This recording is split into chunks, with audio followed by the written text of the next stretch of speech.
We'll try to. Hey, we're live. Hey, hi, Carl. Hi. Welcome to Lorenzo and I have been doing a warm up, and that's our story, and we are sticking to it. Okay, art book number 2, The Artful Painter with Lorenzo Chavez from Colorado. It's good to be back with you, Carl. Yeah, it's good to be here. Say, let me look in the chat room here. We have Morris Jensen from France. It's good to have him here. Tammy Crystal. She is from Jackson, Wyoming. Yeah, Tammy. Yeah. Yes. Hi, Tammy. Yeah, she's doing some great work up there with her blog and website promoting what's going on in the Jackson, Wyoming area. She sure is. Yeah. Yeah, that's a great place to go just enjoy beauty.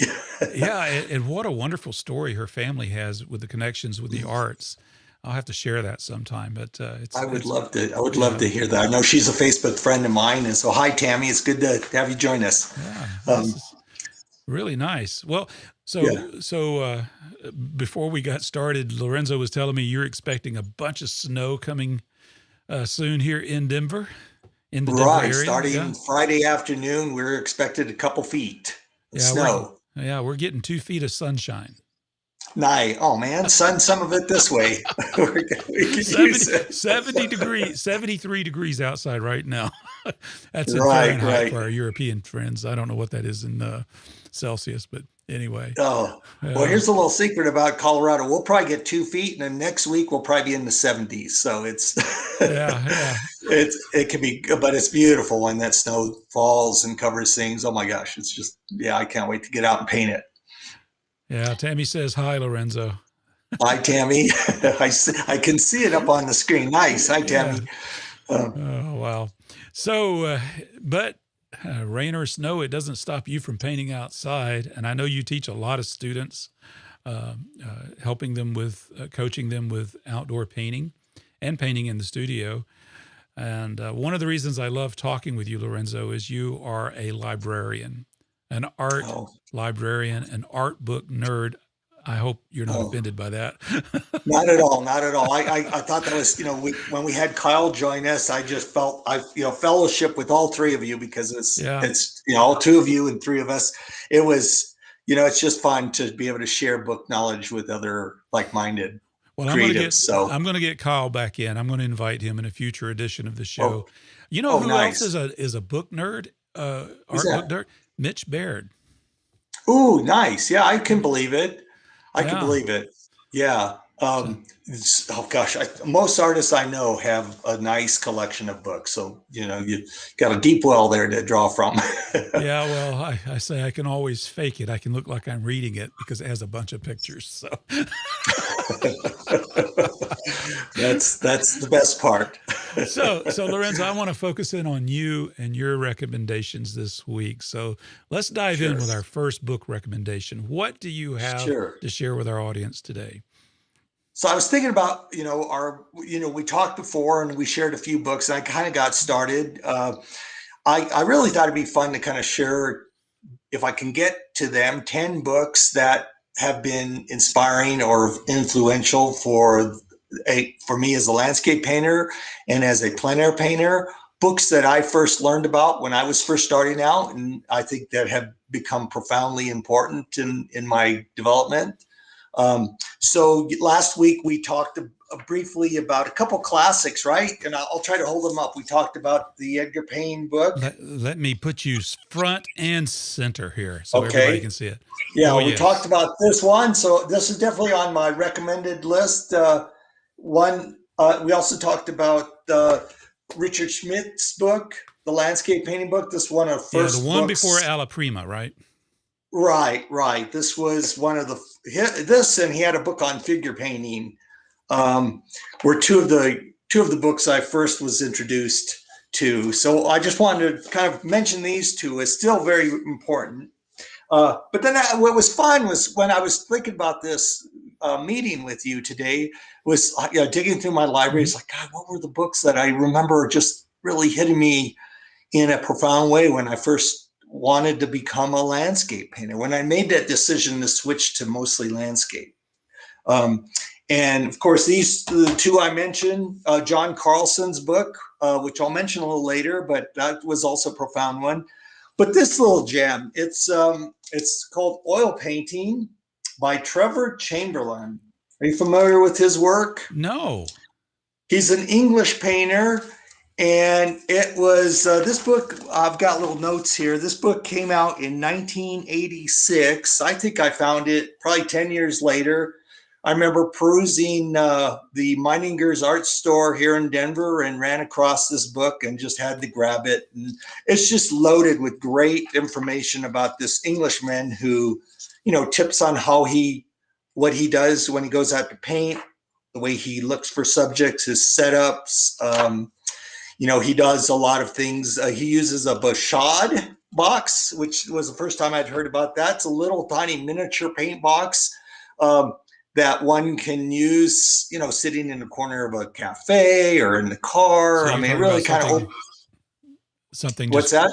You're just talking about something that's real tiny like that, or? Yeah, it's a tiny miniature box, maybe 8 by 10. So definitely for small, little on the spot, quick studies, somewhere where you can sit and not draw a lot of attention to yourself. So that was the first time I learned about that, because prior to that, I was taking out which I still do, a big French easel, full box, and you sort of set it up and big canvas, and you're sort of a target for all sorts of visitors and that want to come and see what you're doing. But the Bashad really lets you kind of work quietly.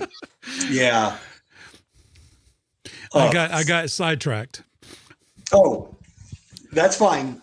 So that was one of the books that really hit home. It's maybe still available. It's an older book, but he came out with a second book on oil painting. Okay, so the first one was Oil Painting Pure and Simple, right? Oil Painting Pure and Simple, right. And I'm going to provide links.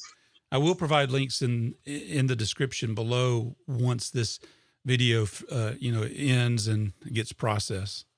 Okay, great. And it was co-written with a gentleman by the name of Ron Ranson, who did a lot of books on painting there in England. He was sort of very prolific.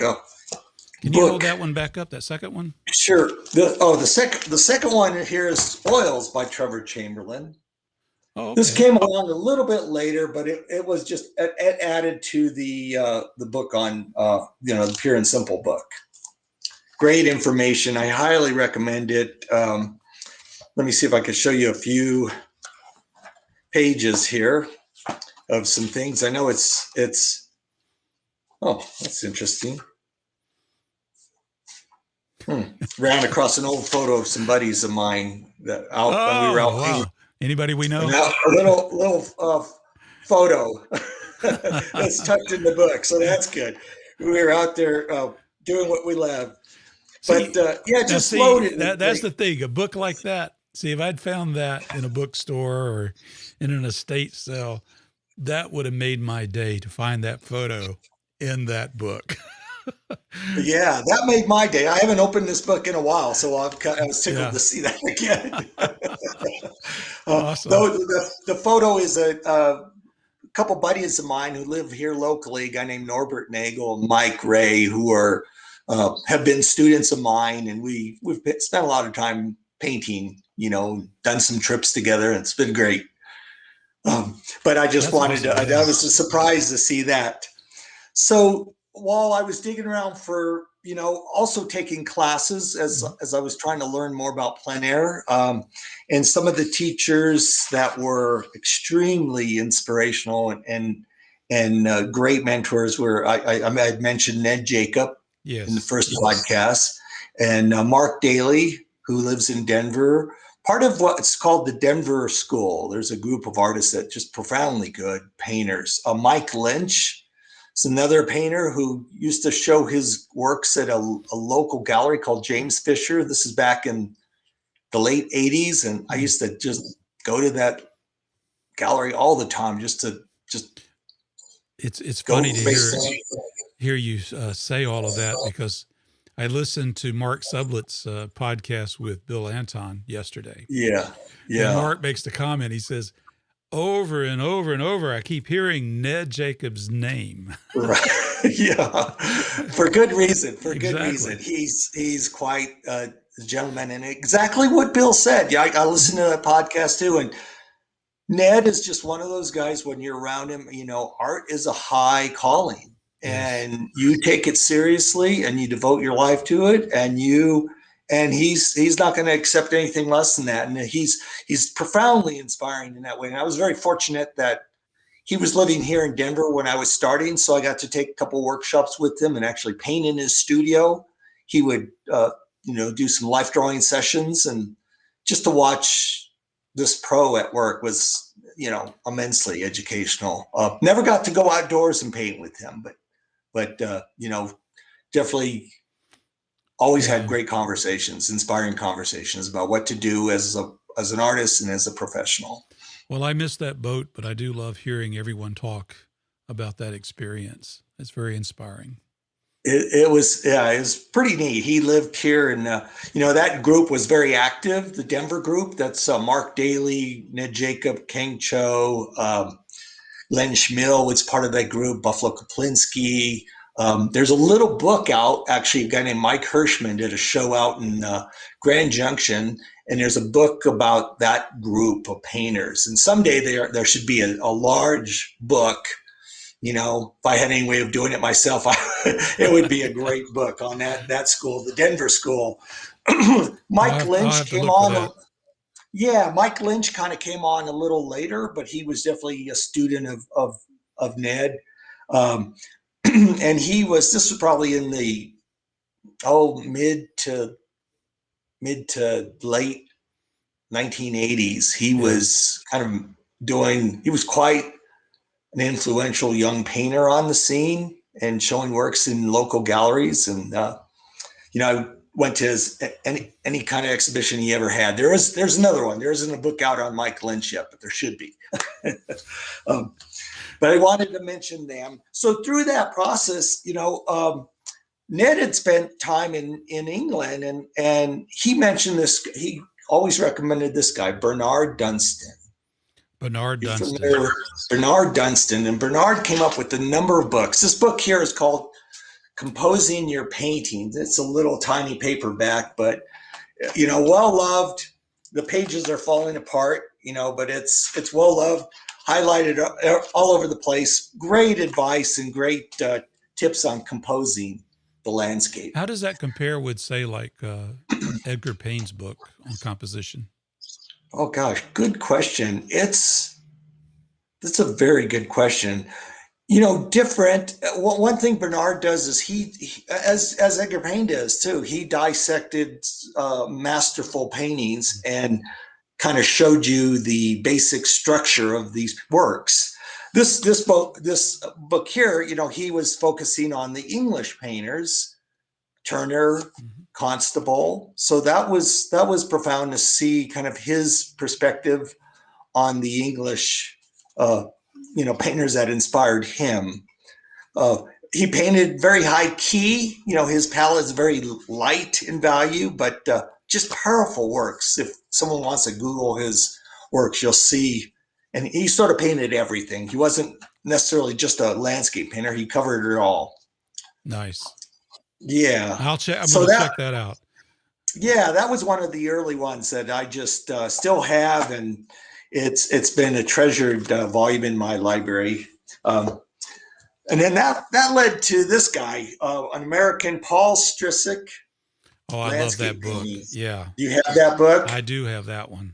Good. So it's, as you know, then it's just a classic. His black and white imagery, his analysis of composition, values, I love the way he shows a photo in the book and then he shows his version of it. And that really gave me that opportunity to say, one doesn't have to go copy nature. You can move things, raise a mountain, lower a tree, take out a boat, add a boat, which is. I agree. And one of the things that's interesting to me, though, is human nature. I'll read the reviews on Amazon, and there's always that one guy, that one gal that gives it 1 star. It's just got black and white pictures in it. Oh, come on, people. Right. Oh, well, as soon as you said that, I could hear Ned Jacob talking. And now one of the things he advised was go study art, especially black and white images of paintings. He said that was the value structure and the compositions from it that way. Exactly. You just learn so much by studying black and white. And it would be nice today if more of the books had black and white imagery in there as well. But yeah, so that led to that find, which I have found to be profoundly interesting. He's again just East Coast painter, but traveled all over the U.S. So you see images of all sorts of landscape. He even made it to the Southwest. He painted in Taos, New Mexico. Here's a very scene. Nice, yeah.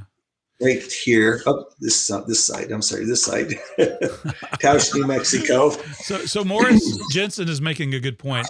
I think you and I get so excited that we forget to slow down a little bit and say very clearly what the title and the author is. So thank you, Morris. We appreciate that feedback.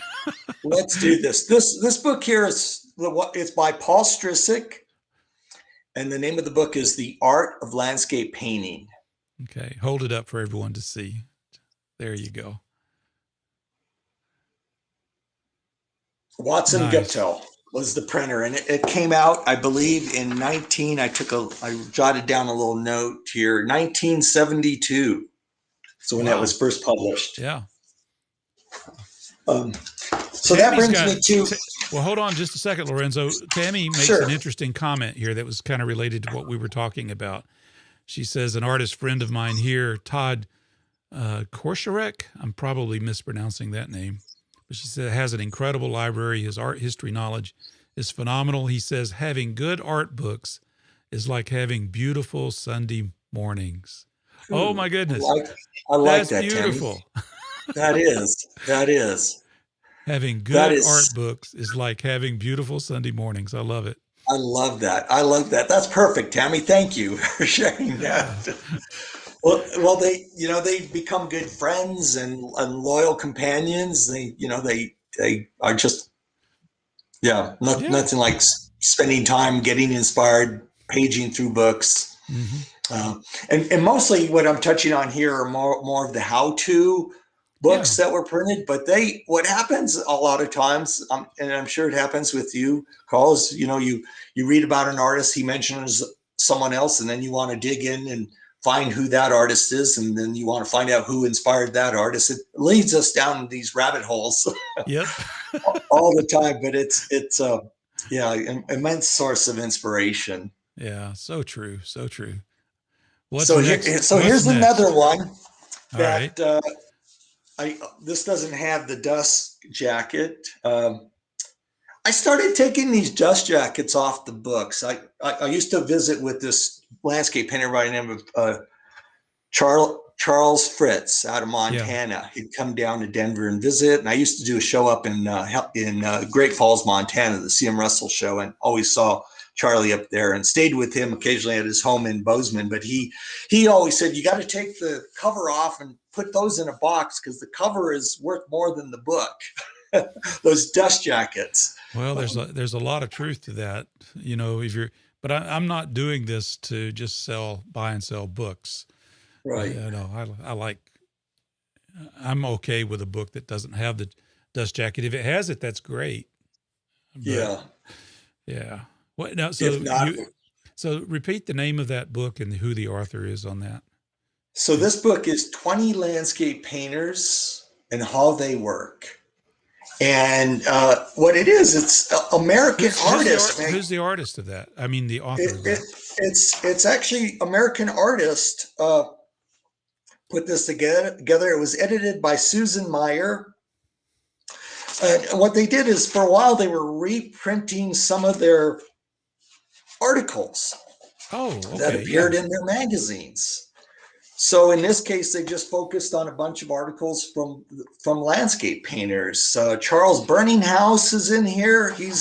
He was the son of Oscar Burninghouse, the famous Taos artist. I know we've talked about Wilson Hurley.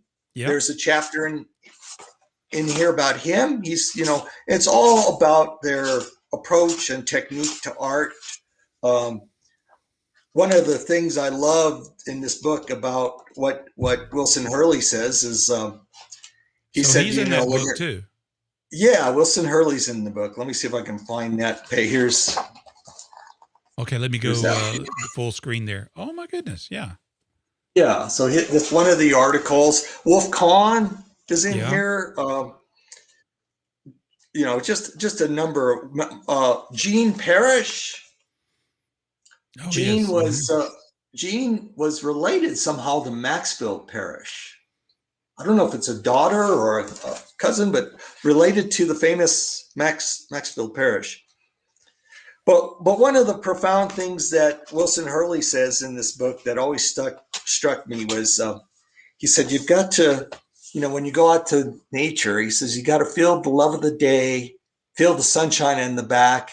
And through that experience, you share your love of being in nature with others. Very nice. So you're not taking a clinical approach. You're soaking it in, the emotion. Exactly. Yeah. Exactly. And so much, I mean, we're talking about books here, but so much of being, after you're in nature, you go back to look at books to gain insight into how to construct work and be the painter. But nature is the real teacher. Nature's constantly giving us new approaches to painting, and it's definitely the wellspring, and so I find it so wonderful to be in nature, be quiet, be focused.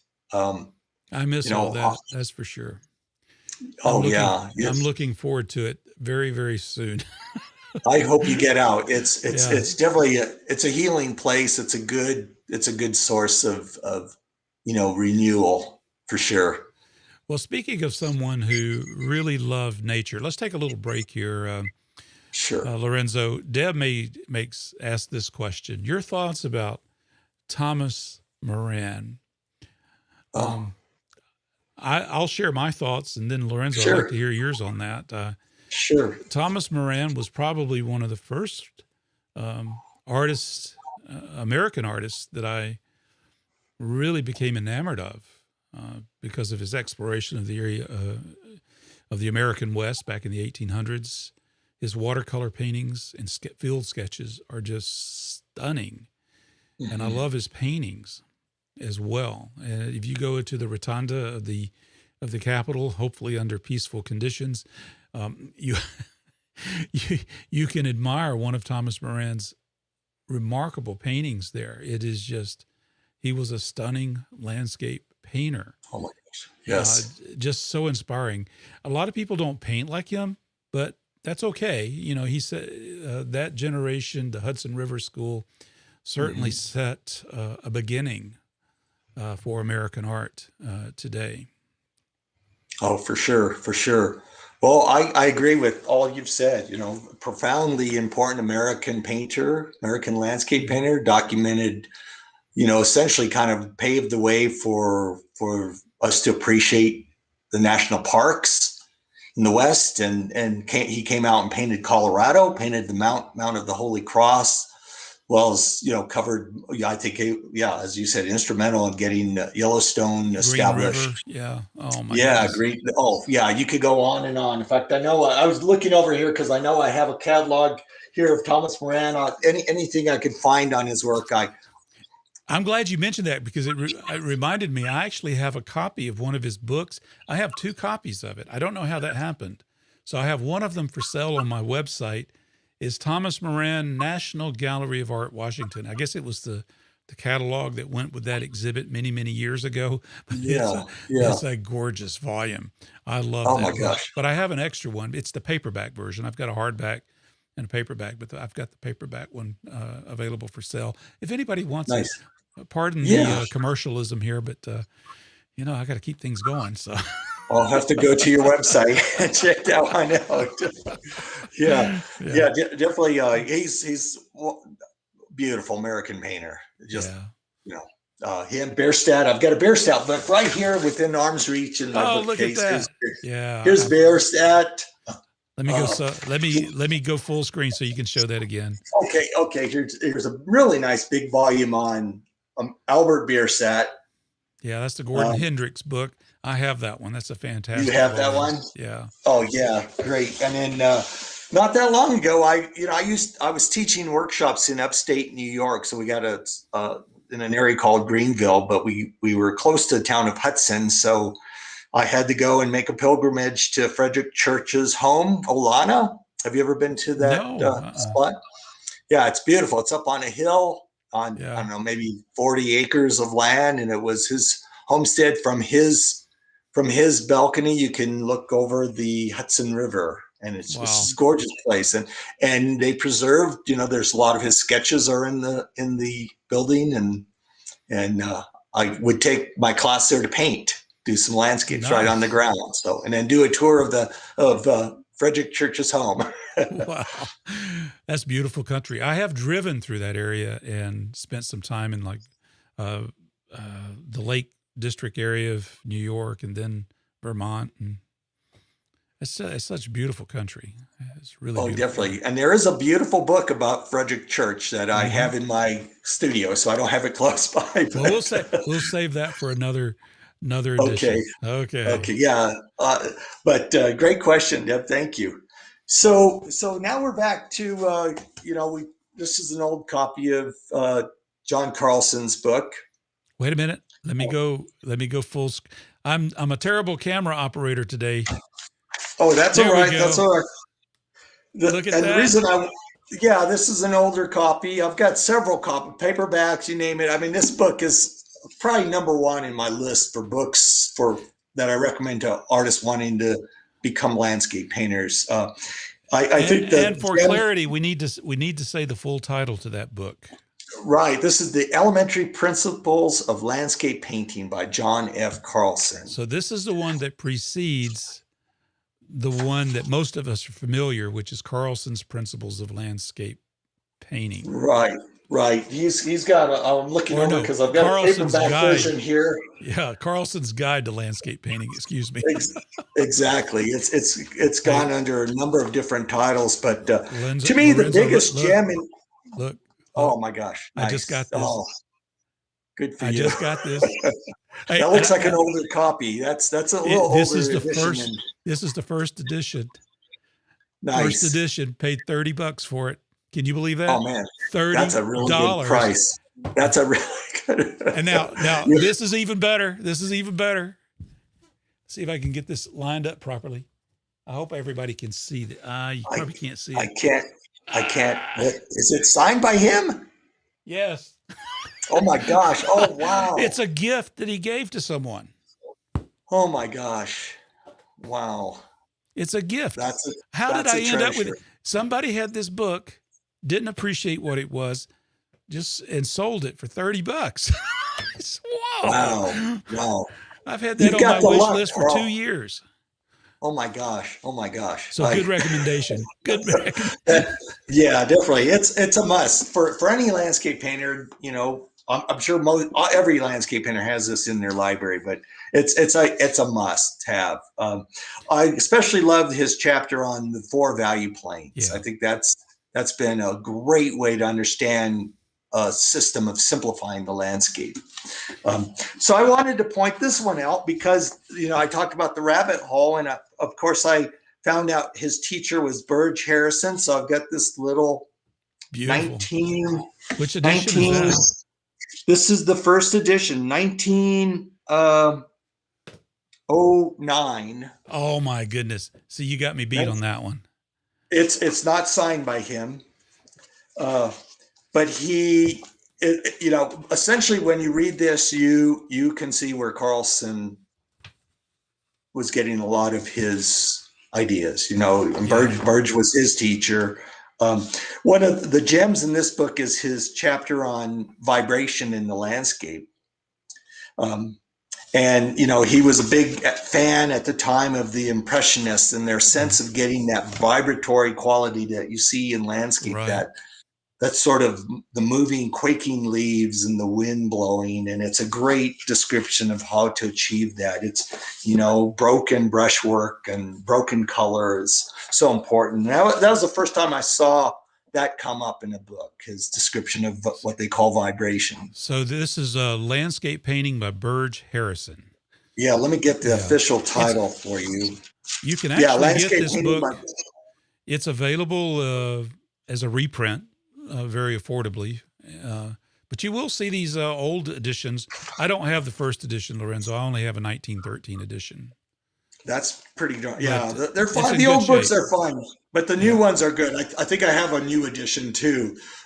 But this is, again, that rabbit hole with Carlson and then Burge Harrison. So I had to bring those two up. Kyle Buckland would be just going all over the place with this one because he's got quite a history with those books.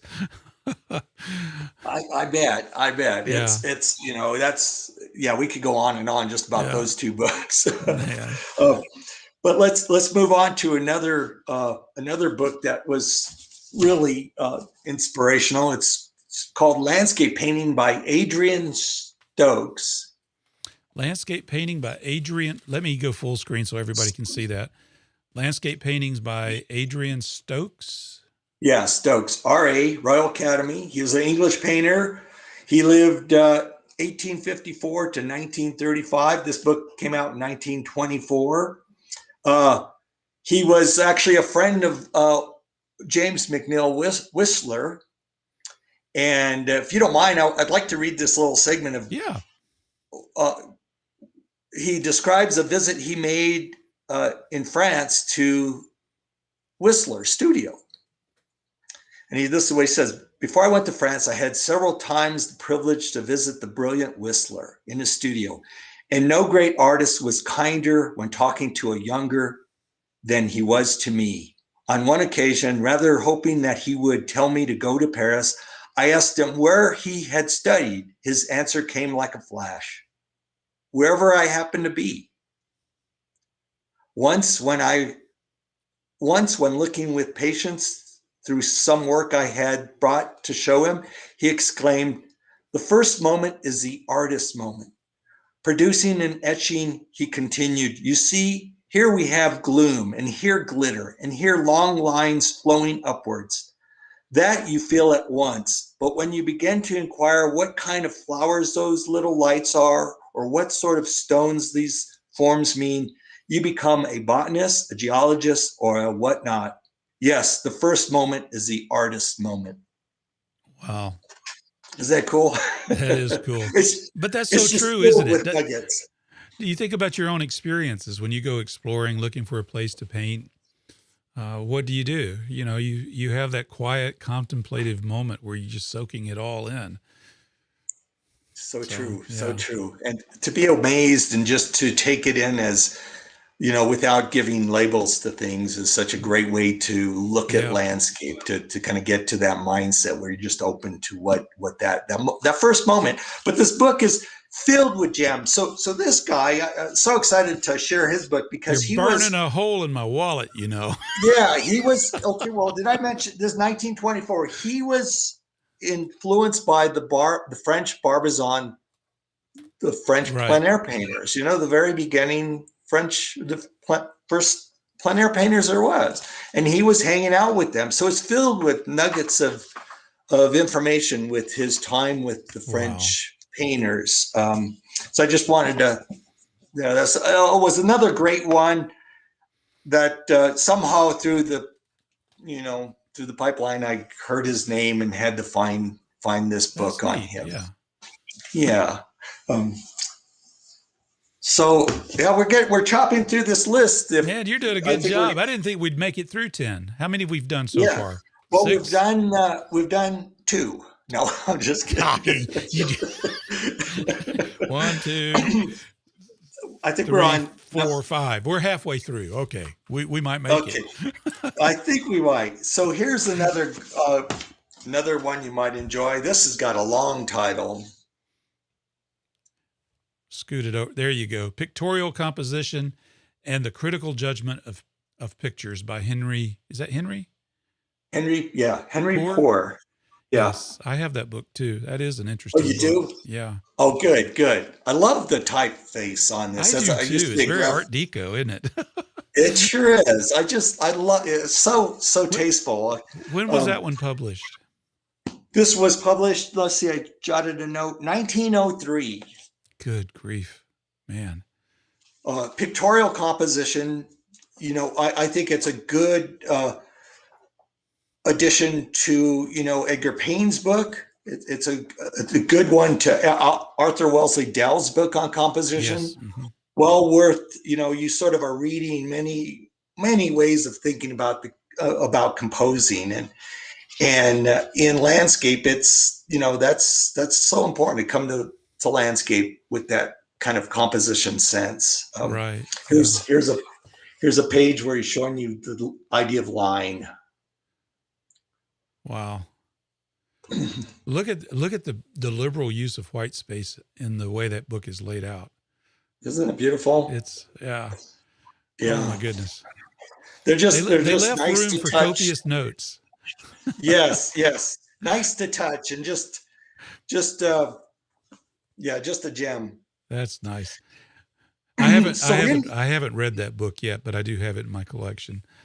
that's a good one. Tammy says she loves the fonts on these Oh old yeah. books. Yeah. Good. Do you know the name of the font, Tammy? That's were you a graphic designer? I wouldn't recognize I it wouldn't anymore. know But either. Yeah. there was a time that I would have known the type style, but I'll have to look that up. The typeface. I always get the words mixed up.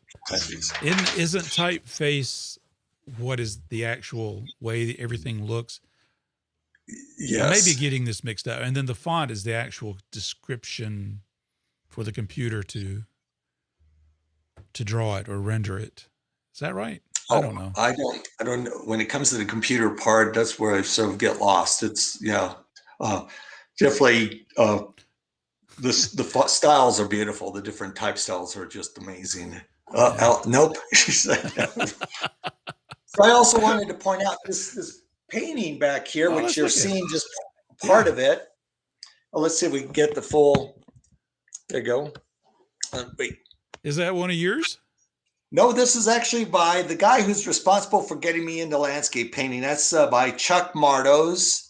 Oh, wow. He originally studied at the American Academy of Art and then moved to the Denver area. And I met him at one of the first galleries I showed with. And he was the first guy to say, let's go out and paint. And I'd never done it before. And he's the one that drugged me out and started all this. So Chuck's a great guy. He lives down in the Colorado Springs area. Great painter. But yeah, I was able to trade him for this seascape back in the kind of the late 80s. Wow, that's nice. That's a beautiful painting. He's quite the painter. Another one. He should have a book on his work.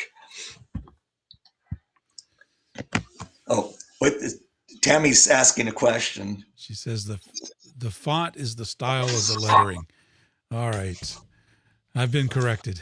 Okay, good. I'm learning something. Yeah. So now we're down to this. Here's another book, The Art of Landscape Painting. And who is that one by? By Leonard Richman. Oh, wow. I don't think I've heard of that one.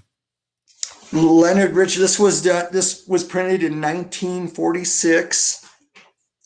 He is just fabulous at his. Here's a little page. Oh my goodness.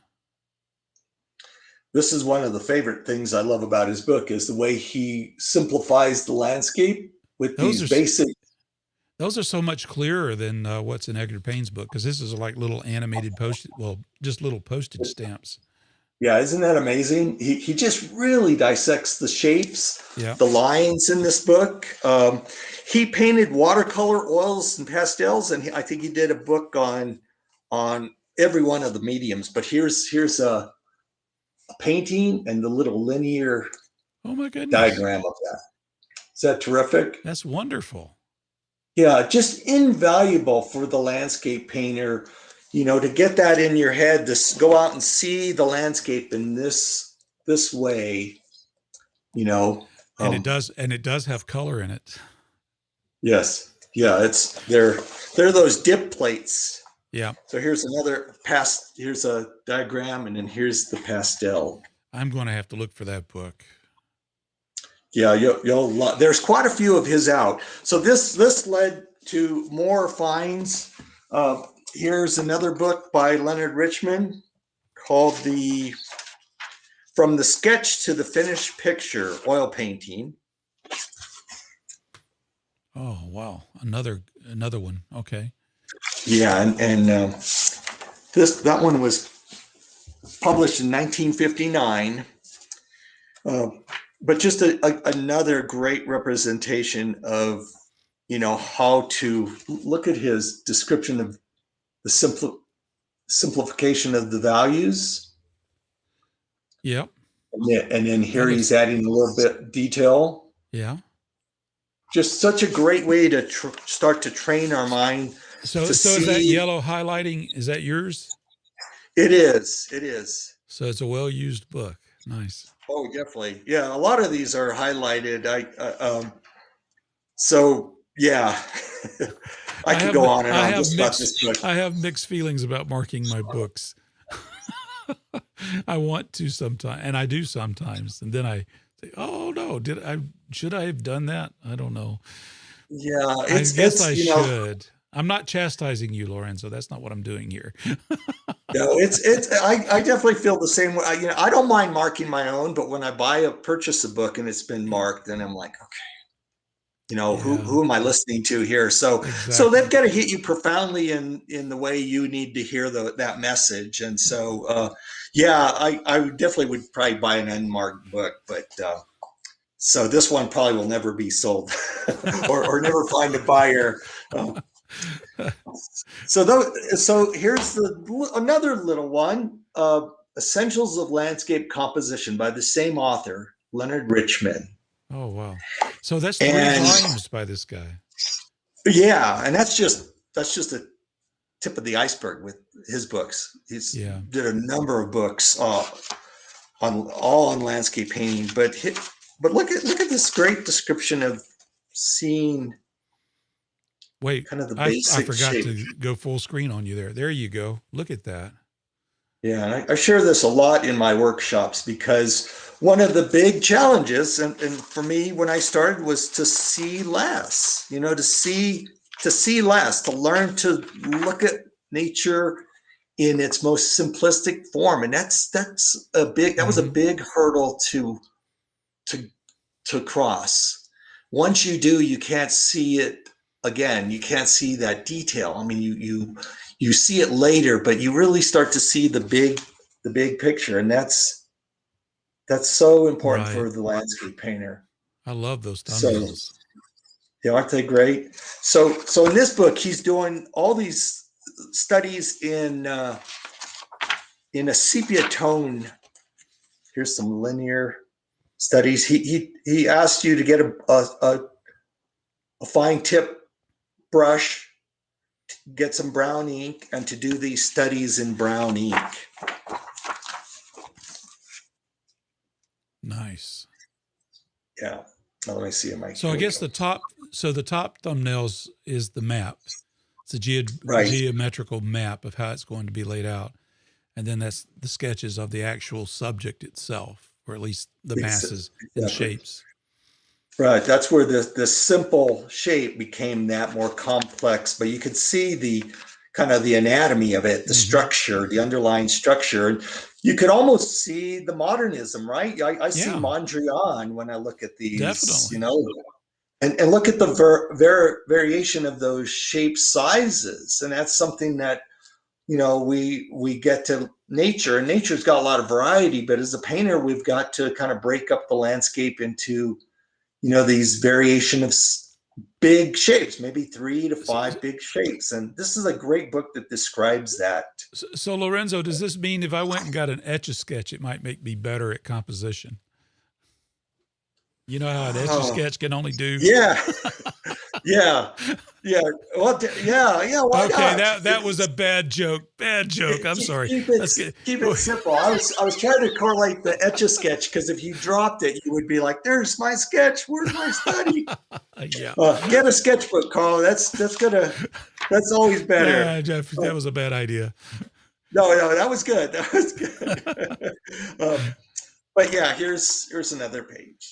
I love Just that a sepia classic. tone. What I can see through the monitor here. That is incredible. I don't know if I go left or right, but there we go. Yeah. There you go. Just a great way to start to see Wonderful the landscape in a new light, which is so love that. important. I'm so glad you brought out those three. I am going to definitely take a look for those. Now, let's take a little bit of a break here. I've got a question from Deb. I don't know that I can answer this. Maybe you can. Any recommendations on books about the golden ratio composition? Oh gosh, yeah. In fact, there's a book I just purchased about. That's all it's about. It's about the golden ratio, and it's used in art and mathematics and architecture. And I can see if I can find. It's somewhere here in the house, but it's a great book. I would say that definitely dives into that particular compositional stem intensely. Where you'll find it in Edgar Payne's book, you'll find it in other books, but they sort of just touch upon it. This book really dives deep. So I'll see if I can find. I off the top of my head, I can't recall the exact title. Yeah, if you find it, send it to me, and I'll put it in the description after this live stream is finished. Okay, yeah, It'll that's a great question. Show up sometime tomorrow. Okay, yeah. Oh, look, it's around here somewhere. You're keeping us on our toes. Right. I'll try to look around if I have anything handy with that, but I don't. I know that book is classic. It's just. Do you know who the author of that book is that you've got? I do not. Okay. No, it's Deb. What you'll have to do is we'll get that information to you. It'll be in the description for this video once it finishes. Come back tomorrow on YouTube, and you should be able to see the link to it. We'll get that to you. Yeah. Okay. Yeah. I'll search for that book when we're done here, and then I'll send you the information, Carl. Sure.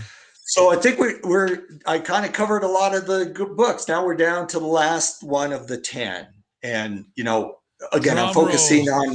Okay. Yeah, I'm focusing on how-to books, but I mean, there's so many great resources for being inspired and learning how to see the landscape. And so just real quickly, I'm going to mention one here, Lasso the Wind by Timothy Egan. Lasso the Wind. Right. It's not an art book, but he writes as if I could write as a painter, he writes as a painter, thinks and look and sees the landscape. It's beautiful. Wordsmithing is art. Yeah, him and Wallace Stegner just have a great way of describing the landscape. Back up there. Once again, I forgot to, So Lasso the Wind, Timothy. Can you see it? Timothy Egan? Yeah. Yeah. Okay. Great book about it's basically a way to the New West, about the American West. So those are a couple.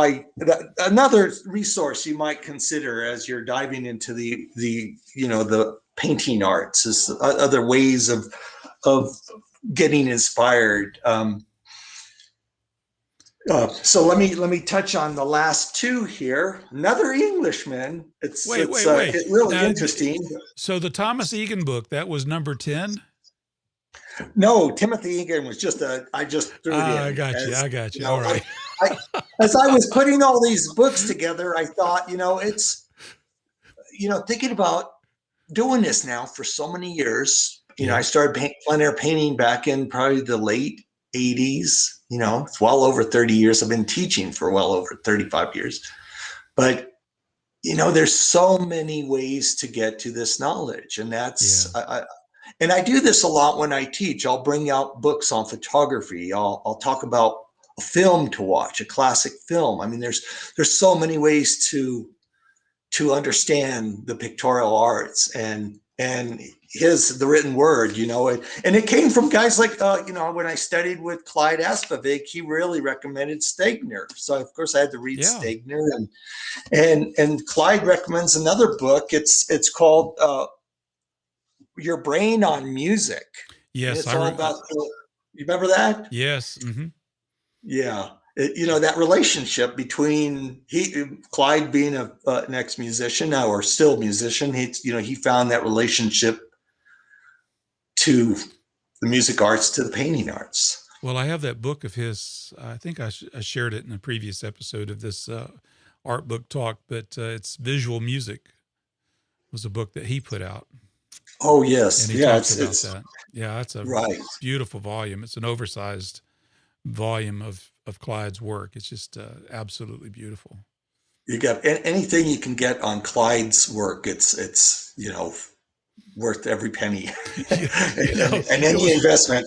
It was funny. I saw this artist post this story on Instagram. She was saying that her husband, as an anniversary gift, I guess it was an anniversary gift, I don't know, it was some kind of gift, and he went out and found some of her favorite books, and she received the entire catalog of every book that Clyde Aspavig had written. Wow. Sweet. Man, that was not cheap. No, that would what not a gift. be. That is so sweet. So Lorenzo and I are not above taking gifts and books, by the way. Not at all. Not at all. And in fact, here's a recent. My wife, for my birthday, purchased this book for me. Let me get it full screen so we can see it. Edward Willis Redfield. Yes, oh I know. If Kyle is watching this, I know he's a big fan of this painter. Yes. He painted a lot of winter scenes, I believe, in Connecticut. But it's a wonderful read. He lived until almost 100. He was 96 when he passed away. I treasure it. That's the latest addition to the library. Nice. But since we are on the track with Clyde, here was one of the books, one of the painters Clyde talked a lot about, as far as little plein air paintings, is this painter here, Thompson. There we go. The Silence in the Storm. Tom Thompson, The Silence in the Storm. Right, and you could probably get it. Tom Thompson is one of the group of 7 from Canada. You can probably get this book through the McMichael Museum up in, I believe it's in Ontario.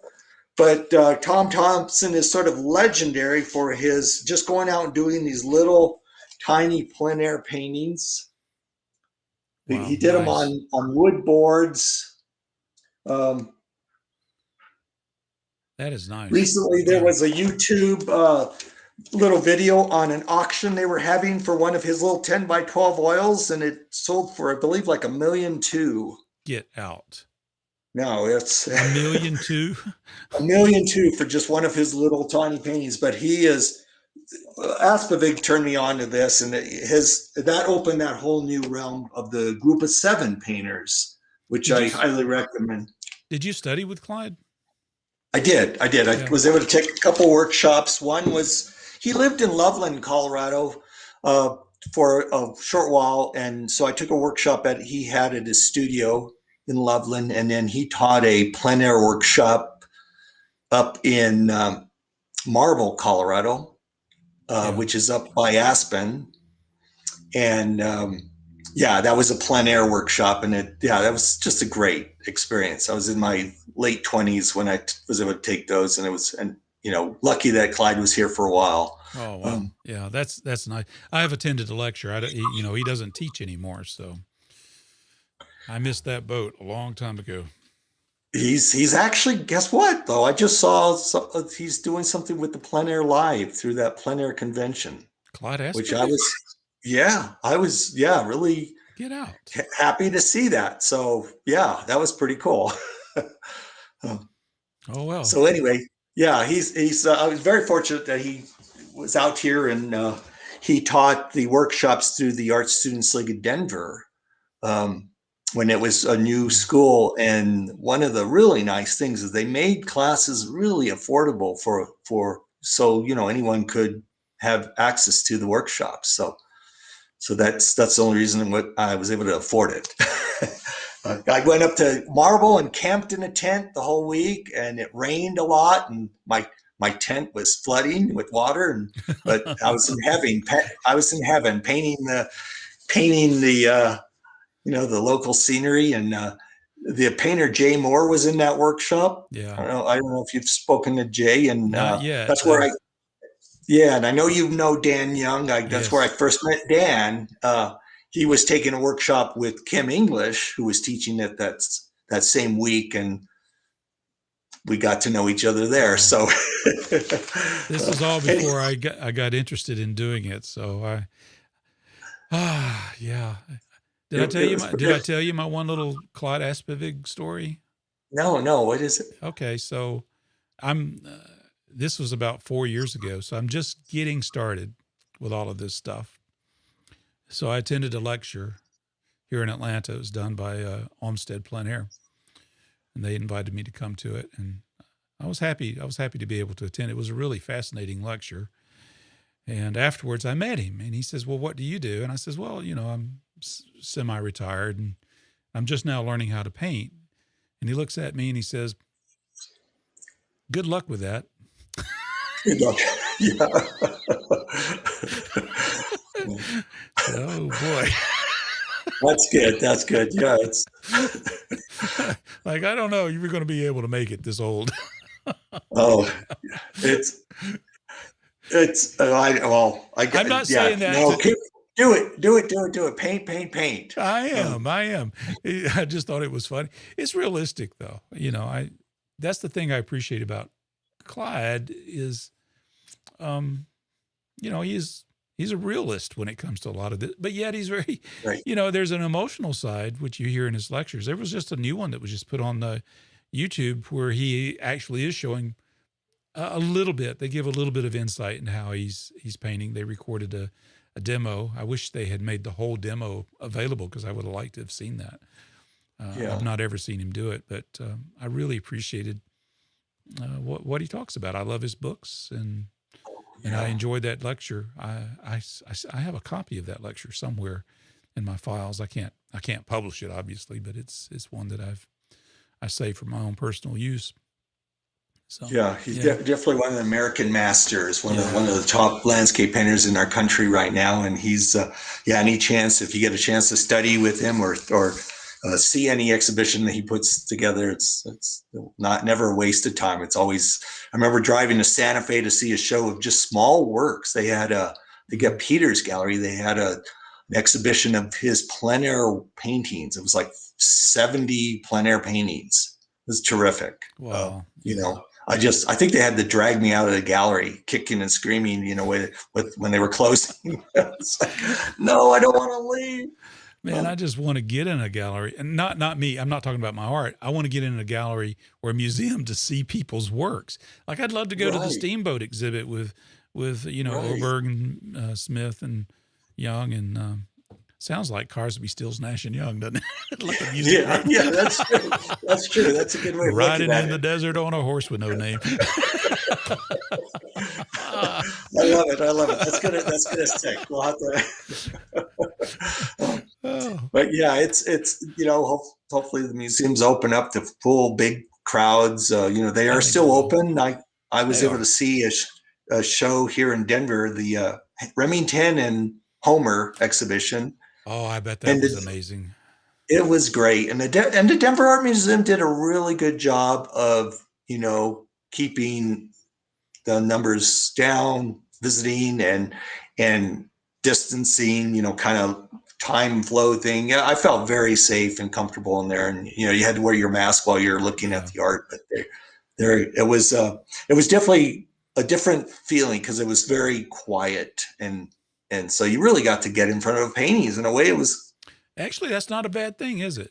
Yeah, in a way, it was interesting because normally you have big crowds, you have to kind of fight, but which I love. I love that too. So it was just different. It was different. Did we get So do all we your have time for books? the? We got all Do your we have books? We time got for one the more? last 10? We have Yes, one let's more. go for it. Let's go for it. So this was the last on the list. It's called A Light Touch. That's the David Curtis A book. Li- Yes, Yeah, do you have that book? I do. A Light Touch, Painting Landscapes and Oils by David Curtis. That's a fantastic book. Yes, If I could yes. just get that stuff in my head and out my hands, I'd be doing good. They're all so filled with great bits of info, and each one. What's great is going to so many different sources. You start to see the relationship and where there is a similarity to the approaches, and it kind of really paves the way to ways to kind of approach the landscape. So what is it about that book that you liked? Well, I really enjoyed his sense of simplifying the landscape. I love his elegant use of painting these, this sort of poetic, linear quality of trees. Here's a winter scene. In this case, I think in terms of composition and stuff, that's all been covered. But to see what he does to the way he handles, vegetation and stuff. Right now, this time of year in Colorado, the trees are leafless, and you have this sort of thing with grays, a lot of kind of this middle value gray of just this sort of soft edge. And it's great to see how he's handling it in his trees. So in this case, it's more of the depictions. I'd love to see the originals, but this is the next best thing. But it really reminded me of this first book that we talked about, this Oil Painting Pure and Simple. Again, this English painter, but here's a chapter on winter painting. You can see that painting there. Yeah. That's sort of what Colorado is looking like right now. The trees are bare. There's warm tones. And one of the things he says in here, he says, when you're painting the bare trees in winter, don't forget twig masses. So many times I've seen students paint the trunk, the branches, and leave out the gray tones formed by all the thousands of overlapping twigs. And that one little sentence is worth, I don't know how that's worth the price of admission for sure. Well, that reminds me of a watercolor workshop a demonstration I saw many years ago. The artist, I can't even remember who it was that did the demonstration, but he said the number one mistake he saw students make with painting trees was they always painted the limbs out to the side. They would forget what was coming out of the tree towards them, or what was receding. So it was always lopsided. It was just the side limbs and nothing in the middle or in the front. That's interesting. Really, that's a profound demo. Do you remember the name of the artist? No, it's terrible. I don't remember who he was. And if he ever sees this podcast and realizes who I'm talking about him, he's going to be upset. But sorry, I don't remember. Right. Well, I see Deb's got a comment about the watercolors of David Curtis, and it's killer. I've got another watercolor book in here of David Curtis. But one of the things I found really funny about the Curtis when I first learned about him was a friend of mine we were out painting up in Breckenridge, and one of the artist friends brought a DVD of an instructional video of David Curtis. And it was fun to sit and watch it, in the evening after we were done painting. And but the best part about that whole video was at one point he finishes up his painting, he steps back, takes a look at the painting, says, sometimes you just have to say, that's a stonker. I'd never heard that word before, but I guess it's a great way of just say that's a winner. It's a stonker. So for the rest of the paint trip, we just kept telling each other are you doing a stonker? Are you painting? Did you create a stonker today? So okay, Morris, are you messing with our heads right now? He says you guys should check out David Curtis. Oh, maybe yeah. I wonder is he messing with our heads? Here's another David Curtis in case he Morris, in case I've got that one too. That's a good one. Good. Yeah. He's amazing. I would if I ever get back to England, I definitely want to look his work up and see it in person.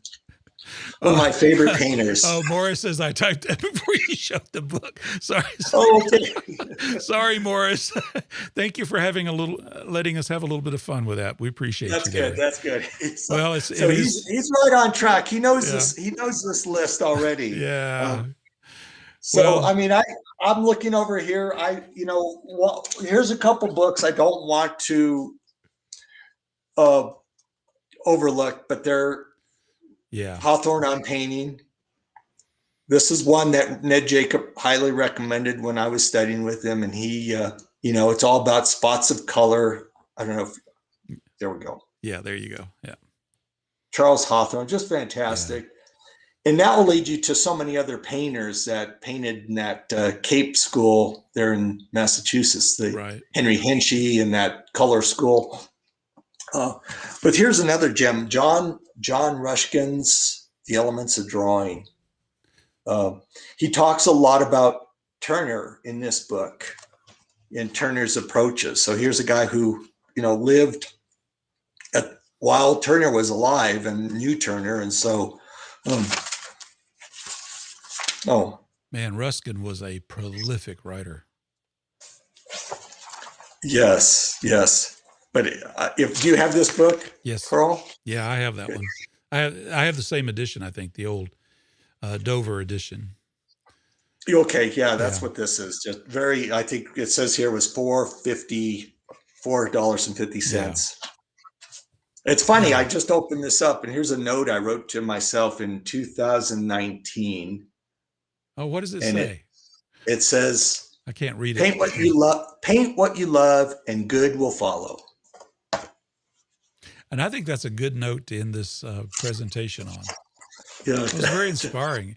And Lorenzo, your excitement and exuberance for these books is very infectious. I really deeply appreciate these recommendations. I'll try to get I'll get links to all of these books tomorrow in the description for this video. I'm probably going to have to edit this video, which means I'll lose the chats, but at least they show up on the screen because Lorenzo and I are still just learning how to do live streams, and I think we forgot to push the go live button. So I'm going to have to cut about 5-10 minutes out so people don't have to sweat through that. It's always a pleasure, Carl. I just really enjoy my time chatting with you, and you make it exciting as well. I love your enthusiasm, love for art. So keep rolling. Well, thank you. It's a learning process. I feel like a kid in a candy shop right now because that's where I am in learning all of this stuff. And I highly respect all of you, who have been doing this for some time, and yet you still have that exuberance for it. And I think it's so inspiring and wonderful to see. So, thank you for the encouragement and the excitement there. It's great. Oh, you're welcome. It's definitely it's a joy. So And I want to thank all those that joined us today in the live stream. Tammy, Crystal, Morris Jensen, Deb. Thank you so much. We appreciate you being here. Yeah. Thank you, Tammy. Thank you, everyone. Morris, it's great. Great visiting. So let's do some URLs. If you want to learn more about Lorenzo, go to lorenzochavez.com. And, of course, you can find me at theartfulpainter.com, and you can find my podcast there as well. So, all right, we'll see you in the next edition of Art Book Talk on The Artful Painter. Looking forward to it. Thank you, Carl.